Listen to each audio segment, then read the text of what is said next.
আমার বাংলা, সঙ্গে থাকুন, সঙ্গে রাখুন আমার বাংলা।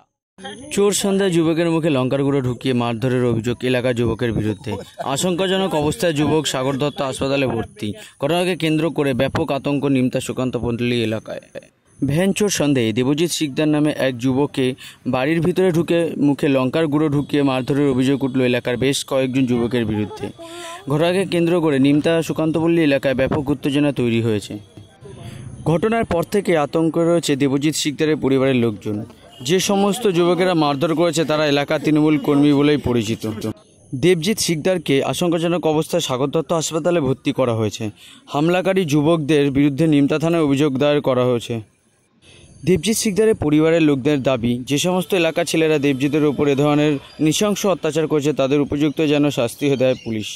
গোটা ঘটনা তদন্ত শুরু করেছে নিমতা থানার পুলিশ। এমনকি থানায় গিয়ে অভিযোগ করতে বাধা দেওয়া হয় পরিবারের লোকজনের।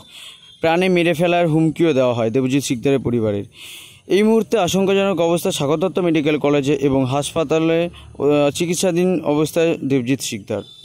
অভিযুক্তদের নামে নিমতা থানায় অভিযোগ দায়ের করেছে ইতিমধ্যেই দেবজিতের পরিবার। রাজমিস্ত্রির কাজ করে সে, কোনো রকম দিন আনে দিন যায়।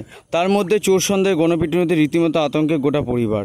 দোষীদের শাস্তির দাবিতে এদিন নিমতা থানায় তারা অভিযোগও জানায়। এই বিষয়ে বিজেপি নেতা জয় সাহা বলেন, তৃণমূলের লোকেরা নিজেদের হাতে আইন তুলে নিয়ে এই সমস্ত ধরনের অমানবিক ঘটনা ঘটাচ্ছে, আর প্রশাসন সবকিছু জেনেও না জানার অভিনয় করছে। নিজের হাতে আইন তুলে নিয়ে এভাবে অমানবিক অত্যাচার করতে পারে না।